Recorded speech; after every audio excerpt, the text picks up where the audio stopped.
It's just before 5 p.m. at a gas station in Las Cruces, New Mexico, where an argument over a beer is about to cost one man his life and land an officer behind bars.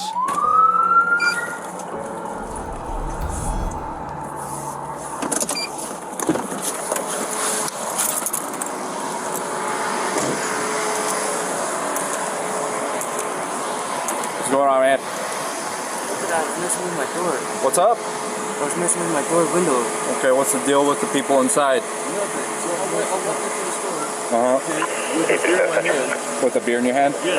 Okay. I walked out with a beer in my hand. Look at the camera. He comes outside and he's like harassing me. Okay. Look at your camera. He said, I'm going to check the camera. I said, check the camera. So you went inside with the beer? Yeah. Okay, can I get your ID real quick so I can go talk to them and check the video out? I don't have my ID on me. You know what I'm saying? That's why the whole thing is that I wanted to buy a pack of cigarettes and I didn't have my ID on me. My stuff had gotten stolen on the ground, right? Okay. So I was trying to show him, like, look, I have beer. Yeah. I have a digital, you know what I'm saying? I have the beer means I'm 21. You know what I mean? Yeah. So and then instead of that, he started acting like a for no reason. You know what I'm saying? He's like, they're going to call the cops, call them. They're going to come and look at their job is to Yeah, I haven't gotten there yet, so I mean, bear with me. You're going to see it. You're going to go in there and look. Where's the beer at right now?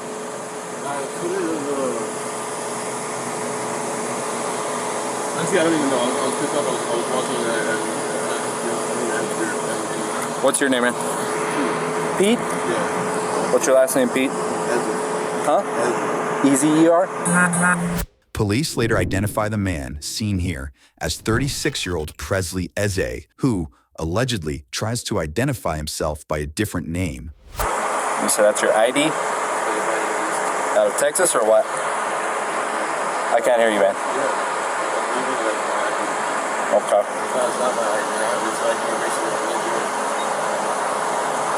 You have your driver's license, man? Let me get it real quick. Yeah, in a form, I mean, if he's in the wrong, he's in the wrong. That's what I'm trying to figure out, okay?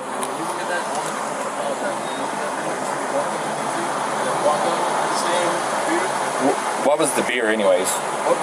Budweiser, the 16-ouncer or a 40-ounce or what? Alright, hang tight. Let me go in there, see what I got in there, and I'll be right back, okay? Don't take off, obviously I got your ID.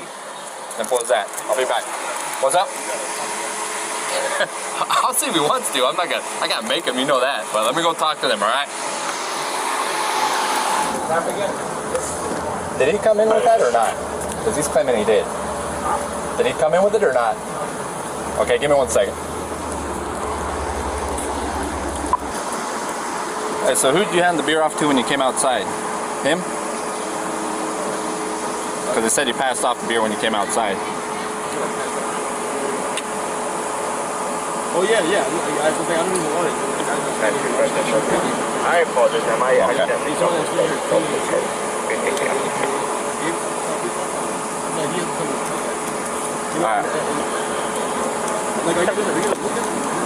Yeah, as soon as I get somebody over here, I'm gonna go in there and check them out, alright? So hang tight, okay?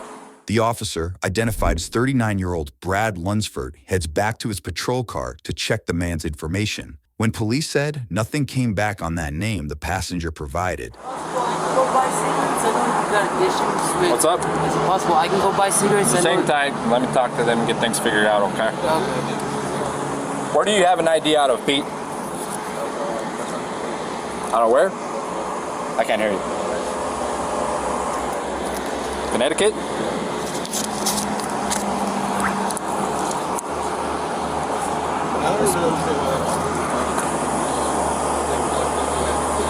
Like I said, I'm waiting for somebody here so I can go inside and check out the cameras. I understand that. I'm in the same boat. I'm standing outside my car, man. I've got all this stuff on. Bring me in there with you. We don't need to go that route. That's better than doing this. We don't need to go that route right now. Spell your last name again for me, Pete. E-S-E-R. E-S-E-R. Out of Connecticut, right?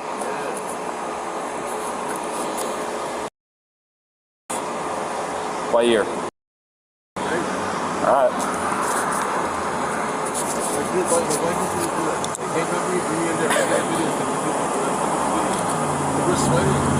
I understand it's hot, man. soon as he gets here, I'm going inside. We'll get this all sorted out. All right? Try it. Last name spelling of Edward Robert, and it's going to be out of Connecticut.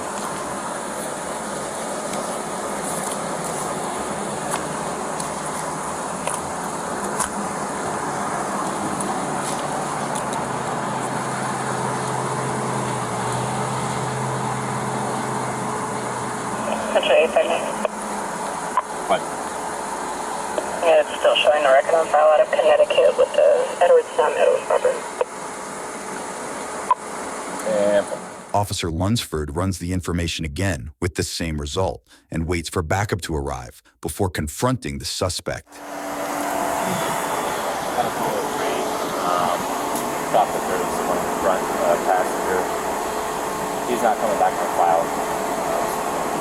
Claiming he went in there with the beer and had it, and they were taking the beer. So I got to go inside and see whether or not they have any camera footage. I just poked my head in real quick to ask if he came in once they said he did. So as soon as he came, the passenger came out so I can punch it to the ID, and I've got the driver's ID. There's a guy in the back passenger, right side. So.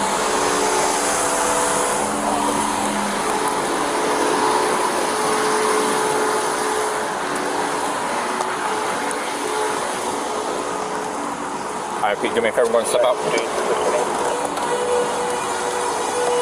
Step out for me, please. No, I don't really want to get out. Okay, I'm not asking you right now. Step out for me. Hold on. Why? No. Can I know why? Because you're not coming back on file, man. Hey, step out of the car. Can I know why? Because you're not coming back on file for me. What does that mean? Step out. You're not coming back on. You can't figure out who you are. Listen. Hey, What do you mean you can't figure out who I am? Because it's not coming back on file. You better come out now, dude. Take my phone. Hey. Okay. You gonna cooperate or what? I'm gonna cooperate. Okay. Put your stuff down and get out. Can you stop holding me? Can you stop touching me? I don't want you reaching for anything, man. I'm not reaching. As the situation begins to escalate, one officer later said he noticed a knife in the man's lap. Let's continue. Anything. I'm not reaching for anything. Okay, step out. Okay. I'm not reaching for anything. I'm not reaching for anything. Turn around. I'm not reaching for anything. Dude, stop. Turn around. Okay. Turn around. Hey, 5-9-6-10-3. Stay in the fucking car. Look at what's on?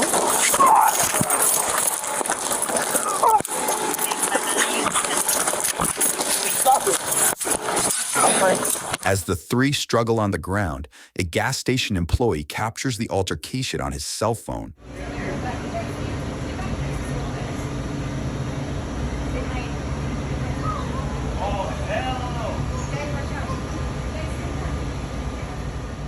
Police said during the struggle, Presley allegedly grabbed one of the officer's tasers seconds before Officer Lunsford pulled his service weapon and shot the 36-year-old in the head, killing him on scene. Keep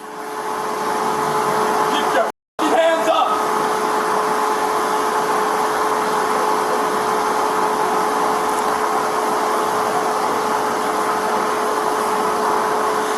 You good? Yeah. You're not hurt?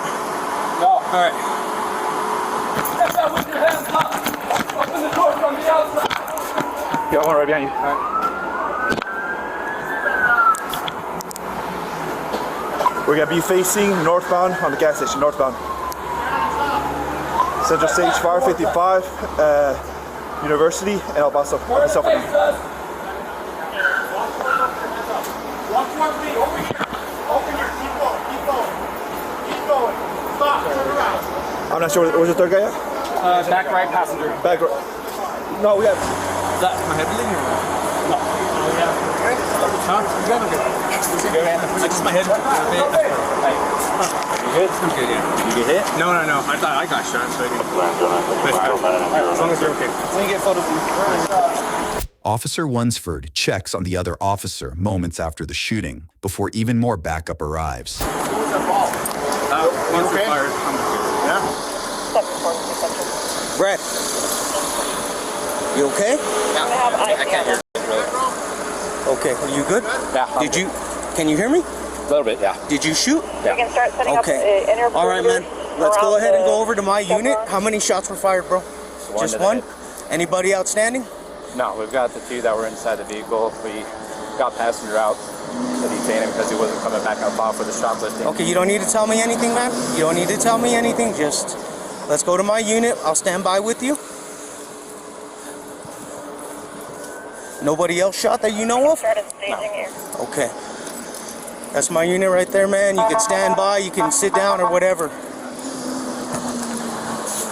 Can you go check and make sure no one else shot? Because Brad's the only one who said he did. Okay. He said he fired once, that was it. You're gonna stay with him? Yeah. Is this for right now? What up? Is that for right now? No. You have any juror struck, punch, slap? Get the 771, 743. We're staging area for CID. Can you face that way from us? We're going to be setting it up next to the Econo Lounge.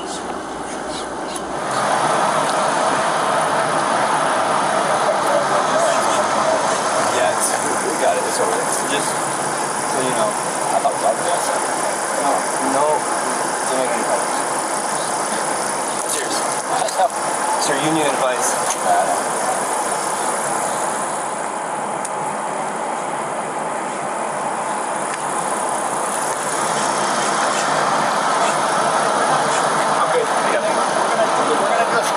Just so you can teach. Okay. And then if CID wants to have it, add it to the whole thing. Yeah, just to show your going on.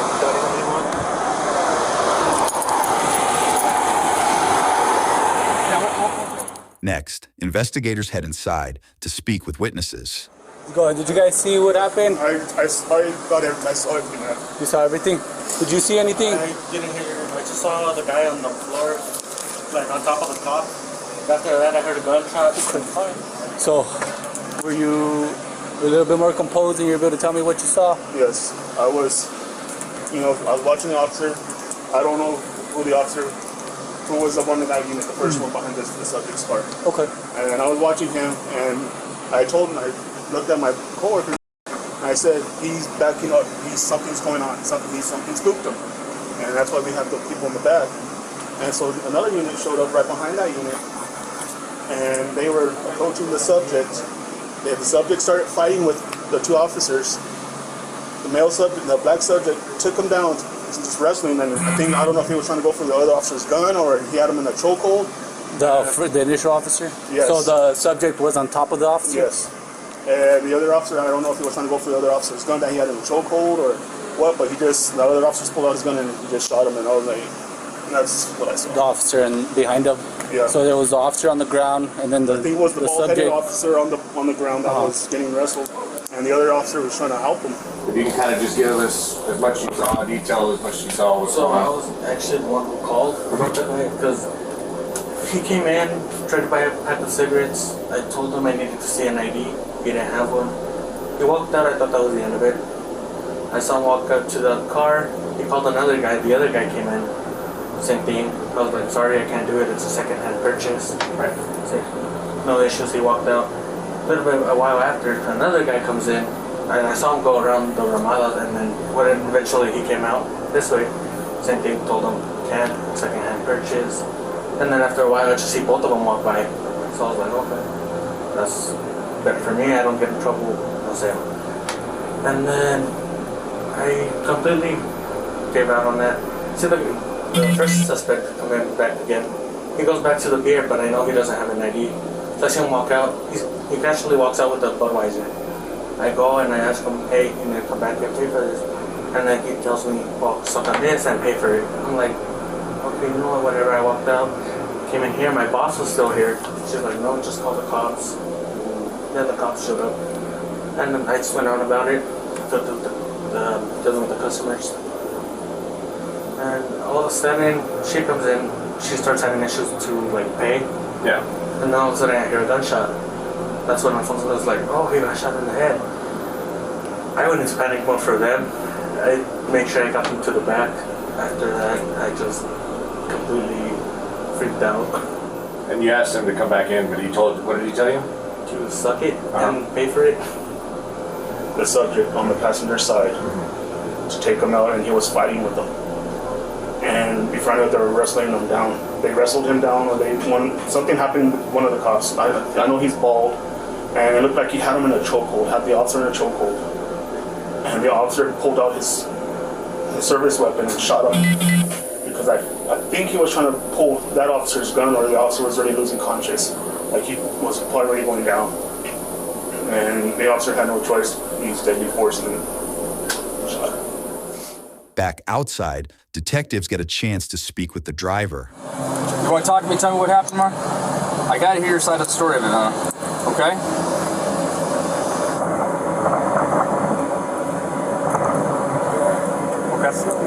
Okay, so we're gonna start slow and just kind of back up how we got here, okay? So you said to me earlier that, remember I tried to ask you who this guy what his name was, and you said his name was Slim, right? Slim? They call him Slim? Okay. Where did you meet him at? He wouldn't give me, I guess, I didn't know his name. You know, they're asking him, Who's asking what? They were asking for me. I gave him my name, and then they asked him for his. Who's they? The police. The police officers? Yeah. Why do you think the cops are talking to him?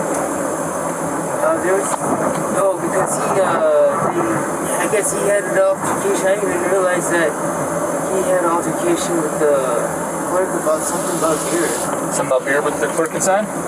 Yeah, so I didn't even know that was like the case. He was like, hey, can we go? And I was like, dude, I'm trying to put this door panel on. He's like, well, the cops are here. I'm like, well, what's that have to do with us? Like, yeah. Like, I don't care. Like, you know what I mean? So I then find out that, like, the cop walked up. He's like, so which one of y'all having an altercation with the guys inside? I'm like, I don't know. I was like, he's like, and then he starts telling him, like, well, I had a beer, and when I got here, or something like that, he opened up a beer or something, and him and, like, the clerk were, like, having words back and forth or something. I don't know. At this time, I'm messing with the door panel. Did Slim pay for the beer? He had it from earlier, yeah, so. No, but he showed up with it. It wasn't, he didn't buy it here. Oh, really? He already had it. Uh-huh. It's a 3-pack of, like, 16 Let's rewind to shortly after the incident, when another officer detains the backseat passenger. What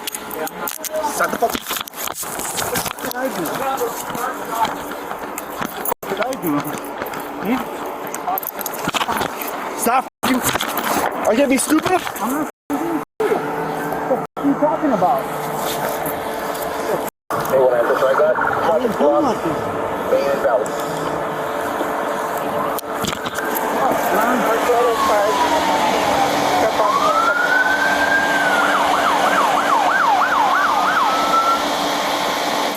You keep pulling away, it's gonna make it so much worse.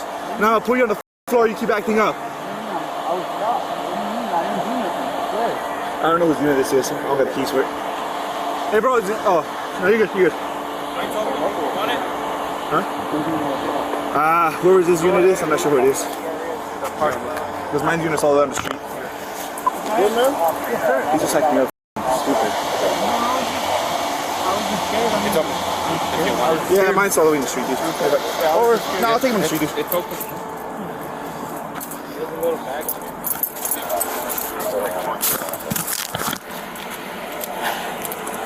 Those are mine, dude.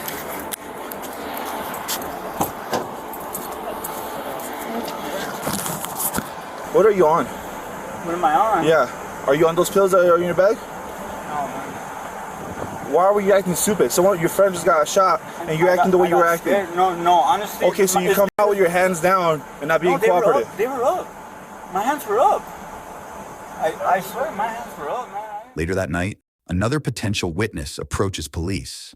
You had a question, and so you decided to cross the tape and ask your question? Okay. I was in the gas station, I think, when the guy... Did anybody speak to you? No. I would, was it a black male that got shot? So you said you were there, right? I seen him, there was a guy stealing beer when I was there. Okay. And he come out, and then I sat and watched him in my truck for like 10 minutes. And he was acting goofy, and then he went around the building. Okay. I was just wondering if... Give us 1 second. We'll see if anybody needs to speak to you. So I watched for like 10 minutes, and I watched the guy, the attendant, question him if it's the same guy. Okay. Days later, Officer Lunsford sits down with investigators and tells his side of the story. Going back to when we tried to get him out to detain him, he pulls back and he's on his phone and he's acting like he's recording. I don't know whether or not he is recording, so I don't know what had changed from the time he was offering himself to be detained Two, when we went to detain him, he no longer wanted to be detained unless he was hiding something. He had a warrant out for his arrest. That's why he wasn't coming back on file. That's why he wasn't wanting to be detained. So I tell him, I'm not asking you to get out. You need to get out. He's still kind of on back, holding his arms against his body. So I grab his right arm and tell him to step out. He's asking why, and I'm telling him why. You're not coming back on file at all. I'm not getting a return. And he keeps asking why, and he's not complying. Officer Arbogast, well, are you gonna comply? He says, yeah, I'm gonna comply, but he's not doing it. So as we're trying to get him out of the vehicle, you could see underneath that wad of the water can, he's got a knife on his lap. So Officer Arbogast goes to grab the knife. As we're pulling him out, his arm hits Officer Arbogast's hand as he's trying to take him out. So we get him out of the vehicle, and he starts moving himself towards the back of the SUV. As he does that, he grabs the rear passenger door handle and tries to open it, and there's the right rear passenger. So I tell the rear passenger to stay inside the vehicle, which he does. So we're trying to maintain control of the suspect, and like I said, due to his size, it was not possible for us to do. His arms were up towards the top of the SUV on points where I can reach him. I grab onto his belt at one point to try to maintain some type of control, because that was the only thing available to me to try to hold on to. So Officer Arbogast, he wraps his arms around the suspect's waist, so his back is towards Officer Arbogast, and I guess the best way to describe it is Officer Arbogast does basically a suplex where he falls back with the suspect. Officer Arbogast hits his head on the ground as suspect lands on top of Officer Arbogast, and the suspect kind of rolls up in a ball from the momentum of being thrown back. So all his weight is on top of Officer Arbogast. So after they fall to the ground, the suspect flips around on top of Officer Arbogast, and he's mounted him at this point. And as we're struggling to try to control him, which we're not really being able to do, he's saying, stop it, in a calm voice, not frantic, he's not trying to get up and run away or anything like that. He's holding himself down on top of Officer Arbogast as I've got both my arms trying to pull him off of him. And he's not moving. He's pushing down on Officer Arbogast. At one point, he hits him in the face, trying to create distance between him and Officer Arbogast. And I could see him from where I'm at, standing behind both of them, that he's now looking at Officer Arbogast's duty belt. He first reaches down to the gun side of his belt, and he can't get anything from there. So he keeps, as we're trying to fight to control him, he's still looking down at his belt. He sees the taser. I can see out of the corner of his eye how he's looking at it. He sees the taser handle. Obviously, it's bright yellow, so he can see it fairly easy. And it's on the opposite side of his gun. So the taser handle is out towards the suspect. So he tries to take it once, and he's not able to. And then the second time he tries to take it, he ends up taking the taser. I say taser once as it pulls the taser from Officer Arbogast's holster. And he's holding it up, and he's trying to work the safety. I can actually see his fingers trying to work the safety of the taser. So I say taser once as he has it, and at that point, it wasn't a struggle to try to detain him. It was a struggle for Officer Arbogast's life and my life at that point. That was my concern, was he was going to use that taser to severely injure Officer Arbogast or to incapacitate him to try to gain access to his gun, because that's what he initially went for. So I knew that the situation wasn't going to be a good ending if it went any further. So I had to end up taking my duty weapon out. I put it to the back of his head, the suspect, so I was still cognizant of where Officer Arbogast was, because I was concerned for his safety. So I ended up placing it directly to the back of his head, downward and to the right, to avoid shooting Officer Arbogast in the process. I fired one round into the back of his head. Suspect falls on top of Officer Arbogast. I yell out to Officer Arbogast, because he does it. He says, "What?" He's trying to figure out what's going on. I yell out, "Took your taser." And he gets out from underneath him, we back up because we still have the driver and the rear passenger inside of the vehicle. So we're kind of standing out in the open, and so I eventually tell Officer RBS, let's go to my unit so we have some type of cover. We still don't, Special agents with the New Mexico Attorney General's office later concluded that now former Officer Brad Lunsford's use of force was, quote, not reasonable under the circumstances, and that other, less lethal options could have been used. Brad was charged with voluntary manslaughter and later found guilty by a jury. However, before facing sentencing that investigators said could have resulted in up to 9 years in prison, Brad was granted a new trial by a judge due to juror issues. At last check, the new trial date has not yet been set.